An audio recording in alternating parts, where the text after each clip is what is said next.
Hi everyone! Last November, we visited my mama's hometown. Nag-grab na nga lang kami papunta sa airport at ang flight namin ay 3:45 pa naman sa hapon. Maaga kaming nakarating sa airport at nag-avail kami ng premium lounge access dahil free siya kapag BDO Platinum Credit Card holder ka. I will post a different and detailed video of that next time. After 11 years, ngayon na lang ako ulit nakabalik sa Iloilo at first time nga ni Bernard at Sofia na makauwi at ma-meet ang lola, lolo, kuya at iba pa naming kamag-anak sa probinsya.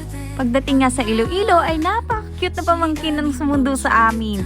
Hinatid kami nila mama sa bahay nila tito dahil malapit ng bahay nila sa Robinson's Place kung saan kami pipick upin ng sundo para sa aming island tour kinabukasan. Maraming salamat sa Cathedral family for a warm welcome at talaga namang sila pa talagang nag-treat sa amin ng dinner sa labas. Nag-prepare na sila ng food for us sa bahay pero lumabas pa rin kami para kumain sa breakthrough. Sayang nga at gabi kaya hindi makita ang dagat. Maganda sanang kumain habang tanaw mo ang dagat, di ba? Alam nyo, dito sa breakthrough ay fresh seafoods ang in-offer nila.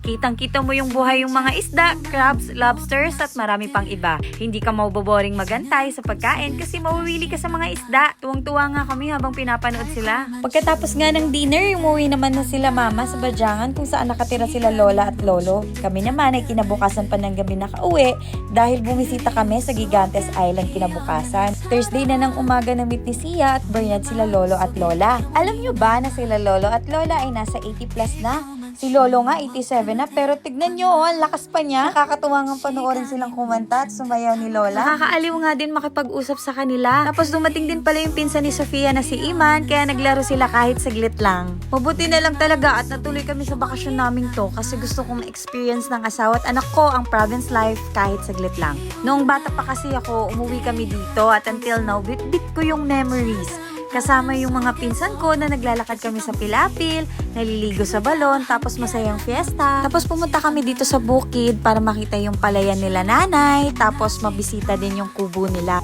Masarap din talaga sa probinsya, no?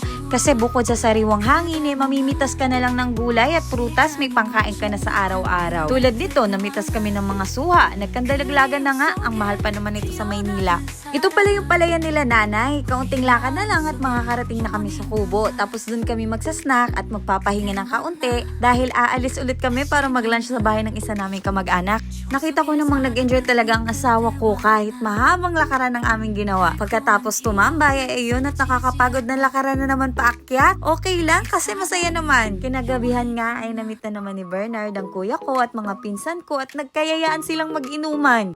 Nakakatuwa nga na nag-adjust sila na magtagalog kasi hindi makaintindi ang asawa ko ng Ilonggo. Kinabukasan ay flight na pala namin pa uwi ng Manila. Alam mo kung ano yung pinaka nakakalungkot kapag nagbabakasyon? Ayun yung nagpapaalam ka na sa mga relatives mo. Hanggang sa susunod na pagbisita ulit namin, nanay at tatay. Hindi pwedeng walang pasalubong kaya nag-stop by kami dito sa shop. Malapit lang yan sa Iloilo International Airport. Naku, babalik kami sa susunod kasi ipapa-experience ko naman sa kanila ang fiesta dito sa probinsya. Sure akong sobrang saya nun. Oo nga pala, I will create a separate video of our day tour sa Gigantes Island. Hanggang dito na lang! Thanks for watching!